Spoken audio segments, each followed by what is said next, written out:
रात का समय केवल नींद के लिए नहीं है, यह वह समय है जब समूचा ब्रह्मांड मौन में डूबा होता है और आपकी आत्मा के सबसे भीतर का द्वार धीरे धीरे खुलता है।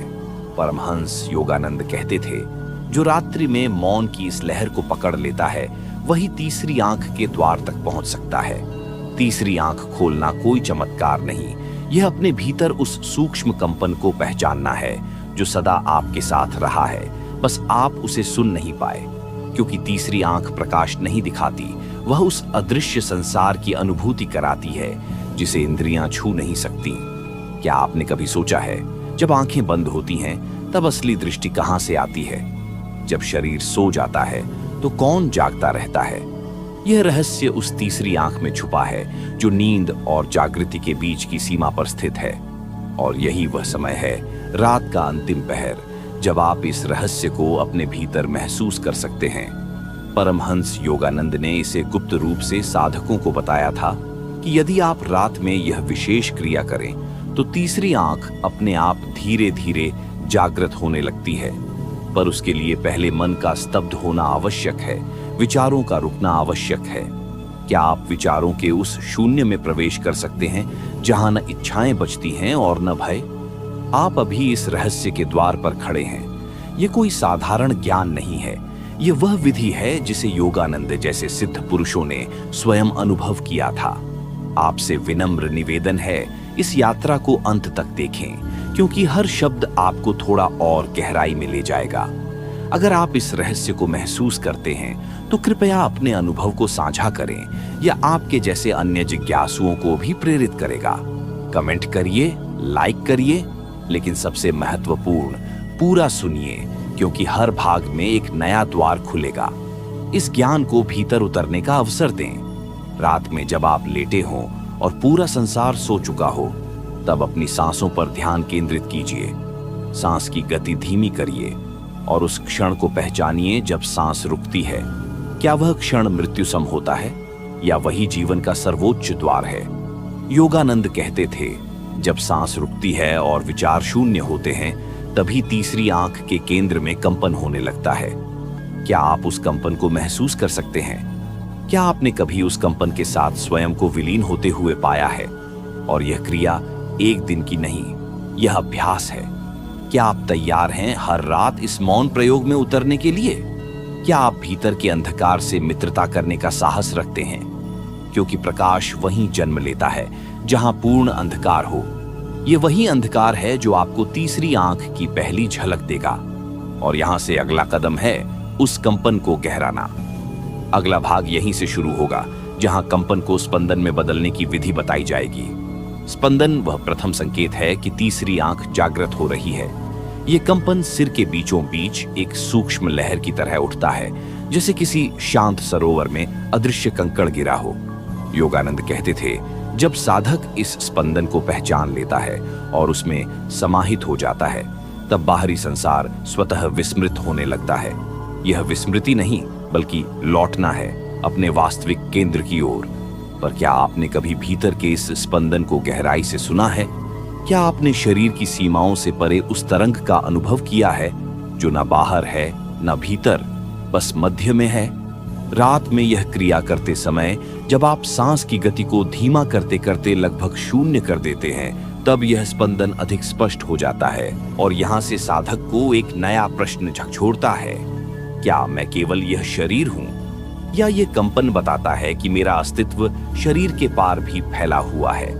यह प्रश्न केवल विचार करने के लिए नहीं, अनुभव करने के लिए है। जब आप आंखें बंद करते हैं और सिर के मध्य में यह तरंग उठती है, तो वही क्षण है जब द्वार खुलते हैं। परमहंस योगानंद ने बार बार संकेत किया कि तीसरी आंख का खुलना अचानक विस्फोट की तरह नहीं होता। यह एक मृदु प्रक्रिया है, पहले स्पंदन, फिर तरंग, फिर प्रकाश। क्या आप भीतर उस प्रक्रिया को महसूस कर सकते हैं? या आप अभी भी किसी चमत्कार की प्रतीक्षा में हैं? क्योंकि चमत्कार यहीं घट रहा है, हर रात, हर उस क्षण जब आप मौन होकर सांस और कंपन के साथ एकाकार होते हैं। और यह यात्रा यहीं नहीं रुकती। अगला कदम है उस तरंग में डूबना, जैसे नदी अपने स्रोत में लौटती है। डूबना आसान नहीं है, क्योंकि मन हमेशा सतह पर तैरना चाहता है, पर तीसरी आंख का द्वार उन्हीं के लिए खुलता है जो भीतर की तरंगों में डूबने का साहस रखते हैं। योगानंद कहते थे, जब साधक भीतर डूबता है तो वह पहली बार अनुभव करता है कि विचारों का संसार केवल एक सतही परत है और उसके नीचे अनंत मौन फैला हुआ है। क्या आप कभी उस मौन में पूरी तरह डूबे हैं, जहां न शब्द हैं, न छवियां, न स्मृतियां, केवल अस्तित्व का स्पंदन? जब आप हर रात यह क्रिया करते हैं, सांस रुकती है, स्पंदन उठता है और फिर धीरे धीरे आप उस तरंग में डूबने लगते हैं। यही डूबना तीसरी आंख के जागरण की अनिवार्य शर्त है। पर डूबते समय भय आता है, क्योंकि अहंकार डूबना नहीं चाहता। क्या आपने उस क्षण को पहचाना है जब भीतर घबराहट होती है, जैसे कुछ छूट रहा हो? वही क्षण है जब अहम डूब रहा होता है और आत्मा ऊपर उठ रही होती है। यह डूबना मृत्यु जैसा लगता है, पर यही जीवन का आरंभ है। क्या आप उस भीतरी मृत्यु को स्वीकार कर सकते हैं? क्या आप भीतर उस अंधकार में उतर सकते हैं जहां आपका पुराना स्व समाप्त होता है? क्योंकि तीसरी आंख का प्रकाश केवल उन्हीं के लिए है जो अंधकार में पूर्ण डूबने का साहस रखते हैं। और जब साधक डूबता है, तब उसके सिर के मध्य में प्रकाश की एक क्षीण रेखा उभरती है। ये प्रकाश कोई बाहरी रोशनी नहीं, ये भीतर के मौन का तेज है। अगला भाग इसी पर केंद्रित होगा, उस प्रथम प्रकाश की अनुभूति जो भीतर फूटती है। प्रथम प्रकाश वह क्षण है जब साधक भीतर डूबने के बाद पहली बार देखता है कि अंधकार केवल आवरण था। योगानंद कहते थे, यह प्रकाश आंखों से नहीं, चेतना से देखा जाता है। यह कोई बाहरी रोशनी नहीं, बल्कि आत्मा का स्वाभाविक तेज है जो सदा से भीतर था, पर व्यस्त मन के कारण अदृश्य बना रहा। क्या आपने कभी भीतर उस क्षीण उजाले को महसूस किया है जो धीरे धीरे फैलता है, जैसे भोर का प्रकाश अंधेरे को छूता है? यह प्रकाश सिर के मध्य में दीप्ति की तरह उभरता है और साधक जानता है द्वार खुल रहे हैं। पर प्रश्न यह है, क्या आप उस प्रकाश के प्रति समर्पित हैं, या अभी भी आप किसी चमत्कारी अनुभव की प्रतीक्षा में हैं? क्योंकि यह प्रकाश चुपचाप आता है, न शोर के साथ, न उद्घोष के साथ। यह भीतर तब फूटता है जब मन पूर्ण शून्य में स्थिर हो जाता है। क्या आप अपनी साधना में उस शून्यता तक पहुंचे हैं जहां विचार थम जाएं और केवल मौन शेष रहे? योगानंद ने संकेत दिया था, जब यह प्रथम प्रकाश दीप्त होता है तो साधक का पूरा मस्तिष्क धीरे धीरे ऊर्जित होने लगता है। यह ऊर्जा सिर के मध्य से लहरों की तरह पूरे शरीर में फैलती है। क्या आपने इस ऊर्जा का स्पर्श किया है? क्योंकि तीसरी आंख का जागरण केवल प्रकाश देखना नहीं, ऊर्जा में नहाना है। और यहीं से साधक की यात्रा गहरी होती है, क्योंकि यह ऊर्जा अब सिर से हृदय तक उतरती है। अगला चरण है उस ऊर्जा को हृदय में महसूस करना, जहां प्रेम और करुणा का स्रोत है। उतरना केवल ऊर्जा का सिर से हृदय तक जाना नहीं है, यह चेतना की दिशा बदलना है। साधक जो अब तक ऊपर चढ़ना चाहता था, वह पहली बार भीतर उतरता है, और यही उतरना तीसरी आंख को पूर्णता तक ले जाता है। योगानंद कहते थे, जब ऊर्जा मस्तिष्क से उतरती है और हृदय में बसती है, तभी दृष्टि निर्मल होती है। क्योंकि तीसरी आंख की शक्ति केवल देखना नहीं, करुणा में डूबना है। क्या आप भीतर इस उतरने को महसूस कर सकते हैं? जब माथे की हल्की गर्माहट धीरे धीरे दिल की धड़कनों में समाहित हो जाती है। यह कोई कल्पना नहीं, यह एक सजीव अनुभव है जहां हृदय का स्पंदन और माथे का प्रकाश एक हो जाते हैं। पर प्रश्न यह उठता है, क्या हम तैयार हैं उस ऊर्जा को हृदय में टिकाने के लिए? क्योंकि यह ऊर्जा जब उतरती है तो भीतर पुराने घाव भी खुलते हैं। क्या आप उन घावों का सामना कर सकते हैं? क्योंकि तीसरी आंख का उजाला तभी स्थायी होता है जब भीतर की करुणा जागे, जब हर पीड़ा को प्रेम में रूपांतरित किया जाए। योगानंद ने कहा था, जब साधक इस उतरने में स्थिर होता है, तब उसकी दृष्टि केवल सूक्ष्म जगत तक सीमित नहीं रहती, बल्कि वह हर जीव में वही प्रकाश देखता है। क्या आप अपने चारों ओर उसी ऊर्जा को पहचान पा रहे हैं जो अभी भीतर आपके दिल में उतर रही है? यह उतरना ही साधक को अगले पड़ाव की ओर ले जाता है, जहां अब ध्यान केवल आंख और हृदय तक नहीं रहता, बल्कि पूरे शरीर में फैलने लगता है। अगला भाग इसी पर केंद्रित होगा, उस विस्तार पर जब चेतना शरीर की हर कोशिका में गूंजती है। गूंजना वह क्षण है जब साधना केवल केंद्रित नहीं रहती बल्कि फैलने लगती है। जब भीतर ऊर्जा सिर से उतरकर हृदय में बसती है तो उसकी तरंगें पूरे शरीर में गूंजने लगती हैं। योगानंद कहते थे, यही गूंजना तीसरी आंख के जागरण की अगली सीढ़ी है, क्योंकि अब चेतना सिर या हृदय तक सीमित नहीं, वह प्रत्येक नस, प्रत्येक कोशिका में ध्वनि की तरह कंपन करने लगती है। क्या आपने ध्यान में कभी यह अनुभव किया है जब शरीर के भीतर एक अनसुनी ध्वनि, एक कंपन पूरे तन में गूंजता है? वह कंपन न तो कानों से सुना जाता है और न शब्दों में पकड़ा जाता है, पर फिर भी वह सजीव है। क्या आप उसकी उपस्थिति से परिचित हैं? यह गूंजना संकेत देता है कि साधक का शरीर अब केवल शरीर नहीं रहा, वह ऊर्जा का मंदिर बन चुका है। क्या आप अपने भीतर इस मंदिर की दीवारों को महसूस कर सकते हैं जो हर सांस के साथ गूंज रही है? और क्या आप जानते हैं कि यह गूंजना ही साधक को भीतर की यात्रा में अगली दिशा दिखाता है?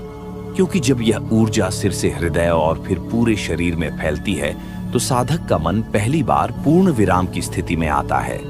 क्या आप इस विराम की अनुभूति कर सके हैं, जहां विचारों की भी गूंज समाप्त हो जाए और केवल मौन का नाद शेष रहे? योगानंद ने संकेत दिया था, इस गूंजने के क्षण में ही साधक भीतर उस सूक्ष्म ध्वनि को सुनता है जिसे अनाहत नाद कहा जाता है। यह नाद तीसरी आंख का आह्वान है। अब साधक को इस गूंज को पकड़कर और गहरे उतरना होता है, जहां ध्वनि और मौन एक हो जाते हैं, और यहीं से यात्रा अगले पड़ाव की ओर मुड़ती है, जहां साधक भीतर उस रहस्य को छूता है जिसे उन्होंने मौन का द्वार कहा था। मौन का द्वार बाहर से दिखाई नहीं देता, यह भीतर खुलता है तब जब साधक ऊर्जा की गूंज के पार चला जाता है। योगानंद कहते थे, साधक जब इस द्वार तक पहुंचता है तो वहां शब्द समाप्त हो जाते हैं, ध्वनि भी शून्य में विलीन हो जाती है। यही वह द्वार है जहां तीसरी आंख पहली बार भीतर की वास्तविक दृष्टि से खुलती है।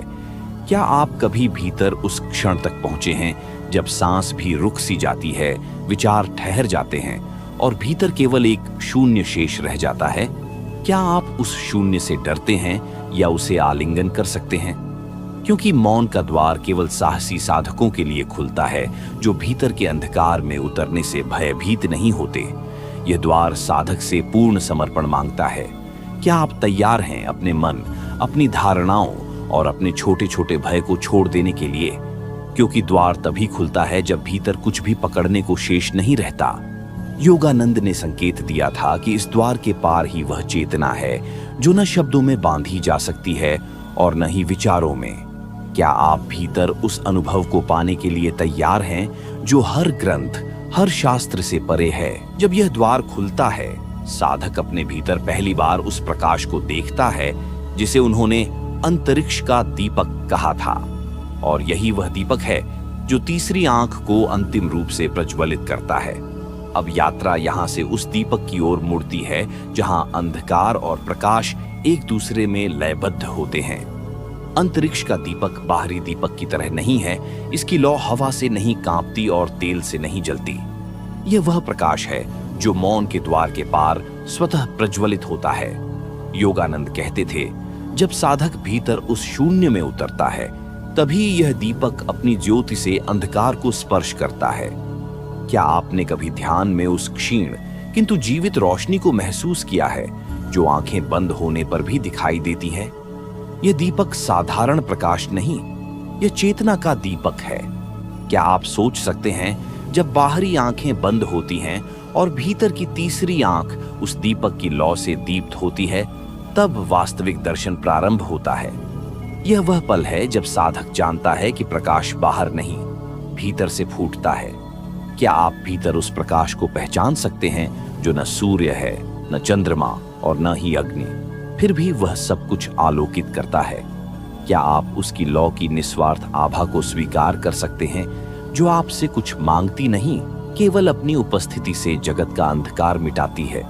योगानंद ने इसे कूटस्थ दीपक कहा था, वह ज्योति जो शरीर, मन और समय के पार जलती है। क्या आपने स्वयं से कभी पूछा है कि यह ज्योति किसकी है?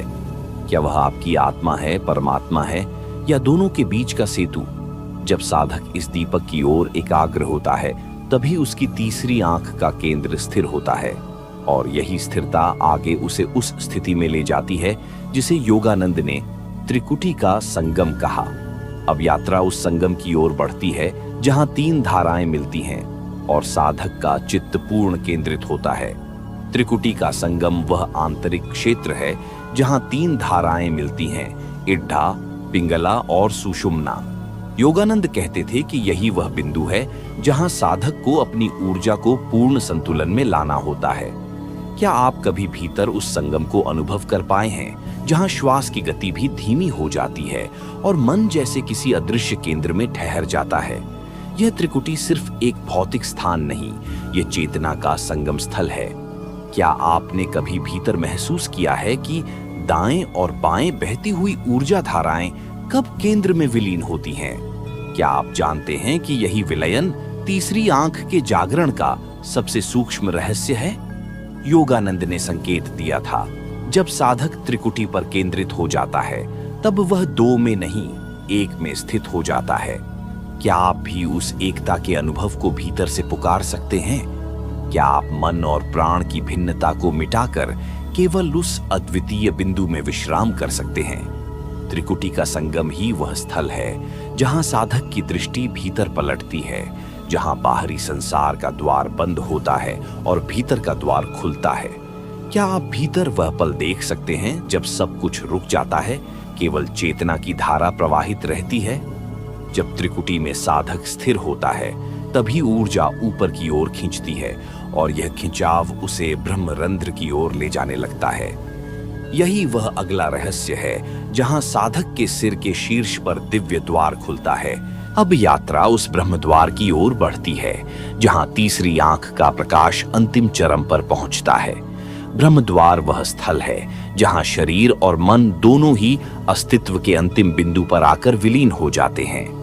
योगानंद ने इसे आध्यात्मिक पवित्र द्वार कहा था, जिसे केवल साधक की शुद्ध और केंद्रित चेतना ही देख सकती है। क्या आपने कभी सोचा है कि यह द्वार दिखाई क्यों नहीं देता? क्यों इसे पवित्र, अदृश्य और अति सूक्ष्म माना गया है? यह वह द्वार है जो बाहरी वस्त्रों से परे भीतर की गहरी चेतना के सूक्ष्मतम तल में स्थित है। क्या आप इस द्वार को केवल शब्दों से नहीं, बल्कि अपने अंतर्मन की शांति से पहचान सकते हैं? क्या आप उस अदृश्य द्वार को महसूस कर सकते हैं जहां हर सांस और हर विचार को छोड़ दिया जाता है और केवल एक दिव्य अनुभव बचता है? ब्रह्म द्वार में प्रवेश के बाद साधक को एक अद्वितीय शांति का अनुभव होता है। यह शांति न तो शब्दों में बांध सकते हैं, न किसी विचार से व्यक्त कर सकते हैं। क्या आप उस शांति का अनुभव करने के लिए तैयार हैं जो सब कुछ को स्वयं में समेट लेती है? क्या आप उस रहस्य को स्वीकार कर सकते हैं जो सिर्फ भीतर से अनुभव किया जा सकता है? योगानंद कहते थे कि यह ब्रह्म द्वार वह स्थान है जहां आत्मा परमात्मा से मिलती है और जहां तीसरी आंख की वास्तविक शक्ति प्रकट होती है। क्या आपने कभी सोचा है कि तीसरी आंख का वास्तविक कार्य क्या है? क्या वह सिर्फ एक भौतिक दृष्टि है या एक दिव्य संवेदनशीलता जो आपको ब्रह्मा के अस्तित्व का अनुभव कराती है? जब साधक ब्रह्म द्वार से गुजरता है तो वह न केवल आत्मा और परमात्मा की एकता को महसूस करता है, बल्कि वह अपने आप को ब्रह्मांड के असीमित विस्तार में भी पाता है। क्या आप इस अनुभव को अपने भीतर से पा सकते हैं? क्या आप उस ब्रह्म द्वार से बाहर निकलकर केवल एक शुद्ध अनुभव के रूप में अपने अस्तित्व को महसूस कर सकते हैं? अब यात्रा उस परम अनुभव की ओर बढ़ती है जहां ब्रह्म और आत्मा एक हो जाते हैं। परम अनुभव वह क्षण है जब साधक हर भेदभाव और द्वैत को छोड़कर केवल एक शुद्ध अनुभव में खो जाता है। यह अनुभव कोई सोचने, समझने या शब्दों में व्यक्त करने का विषय नहीं है। योगानंद कहते थे कि यह वह अवस्था है जब साधक केवल है और कुछ नहीं। क्या आपने कभी महसूस किया है कि आपके भीतर एक ऐसा क्षण आता है जब हर विचार और हर भावना विलीन हो जाती है और केवल शांति की एक अमूर्त अनुभूति बचती है? यह वह अनुभव है जहां चेतना पूरी तरह से एकत्रित होकर उस दिव्य आलोक का रूप लेती है जो सर्वत्र व्याप्त है। क्या आप उस आलोक को महसूस कर सकते हैं जो आपके भीतर और आपके बाहर एक जैसा है? क्या आप उस अलौकिक शांति को पहचान सकते हैं जो आपको और सब कुछ को एक ही अनुभव में समेट देती है। परम अनुभव का अवलोकन साधक को उस स्थिति में ले जाता है जहां वह समय और स्थान से परे हो जाता है।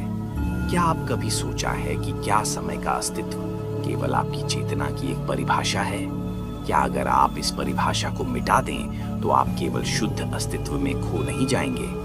योगानंद के अनुसार जब साधक परम अनुभव में प्रवेश करता है तो वह न केवल अपने शरीर को भूलता है बल्कि वह आत्मा और परमात्मा के मिलन के उस क्षण को भी पहचानता है जो अभिन्न और अद्वितीय है। क्या आप उस अनुभव को अपनी आत्मा के गहरे स्तर पर महसूस कर सकते हैं जब आप जानते हैं कि आप ही ब्रह्म हैं, ब्रह्मा से अलग नहीं है? यह वह समय है जब साधक पूरी तरह से उस दिव्य सत्ता में समाहित हो जाता है। क्या आप उस समय को पहचान सकते हैं जब आपके भीतर का हर विचार और संवेदना एक साथ विलीन हो जाते हैं और केवल शुद्ध जागरूकता की स्थिति बनी रहती है? अब यात्रा उस असीमित शांति और आनंद की ओर बढ़ती है जहां सब कुछ समाहित हो जाता है और केवल ब्रह्म का अनुभव बचता है। असीमित शांति और आनंद वह स्थिति है जहां साधक खुद को न केवल एक व्यक्ति के रूप में बल्कि ब्रह्म के अनंत विस्तार के रूप में अनुभव करता है। ये शांति कोई स्थिरता नहीं बल्कि एक गतिशील जागृत स्थिति है जिसमें हर कण, हर विचार और हर भावना केवल एक अद्वितीय अनुभव का हिस्सा बन जाती है। क्या आपने कभी सोचा है कि इस शांति में भी एक असीम आनंद का रहस्य छिपा हुआ है? क्या आप उस आनंद को महसूस कर सकते हैं जो बिना किसी बाहरी कारण के खुद को प्रकट करता है? योगानंद ने कहा था, सच्ची शांति वह नहीं जो बाहरी संसार से मिलती है बल्कि वह शांति है जो भीतर से निकलती है। क्या आपने कभी अपने भीतर की गहराई में जाकर महसूस किया है कि शांति और आनंद सिर्फ आपके अंदर है और यह बाहरी परिस्थितियों से स्वतंत्र है? असीमित शांति का अनुभव साधक को उस स्तर तक पहुंचा देता है जहां वह न तो भूतकाल में खोया होता है न भविष्य के बारे में चिंता करता है।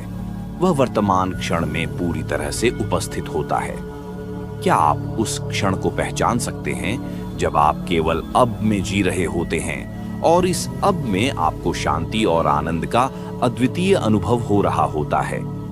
जब साधक इस शांति और आनंद में डूबता है तो वह समग्र ब्रह्मांड के साथ जुड़ जाता है। क्या आप महसूस कर सकते हैं कि आपकी प्रत्येक सांस और प्रत्येक धड़कन ब्रह्म के साथ एक गहरे मेल में होती है? क्या आप महसूस कर सकते हैं कि यह शांति और आनंद केवल आपके लिए नहीं बल्कि सभी के लिए एक सार्वभौमिक अनुभव है?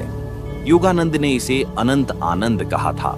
वह आनंद जो स्थायी होता है, जो न तो किसी बाहरी घटना से प्रभावित होता है न ही समय के साथ मिटता है। क्या आप उस आनंद में खो सकते हैं जो समय और स्थान से परे हो? यह वह समय है जब साधक खुद को ब्रह्म के असीम आनंद और शांति में समाहित करता है और वही आनंद और शांति उसकी असली पहचान बन जाते हैं। अब यात्रा उस अद्वितीय सत्य की ओर बढ़ती है जहां ब्रह्म और आत्मा के बीच कोई भेद नहीं रह जाता और सब कुछ शुद्ध अनुभव बन जाता है। अद्वितीय सत्य की अनुभूति वह स्थिति है जब साधक को यह स्पष्ट रूप से समझ में आता है कि वह और ब्रह्मा, आत्मा और परमात्मा दोनों एक ही हैं। यह अनुभव किसी दार्शनिक विचार से नहीं बल्कि आत्मा की गहरी यात्रा के परिणाम स्वरूप होता है। क्या आपने कभी यह महसूस किया है कि आप वही हैं जो आप खोज रहे हैं?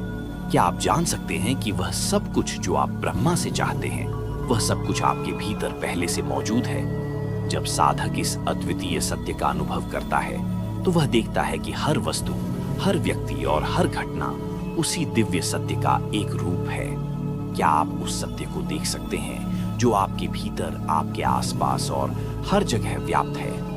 क्या आप उस सत्य को पहचान सकते हैं जो निरंतर आपके जीवन के प्रत्येक पहलू में दिख रहा है?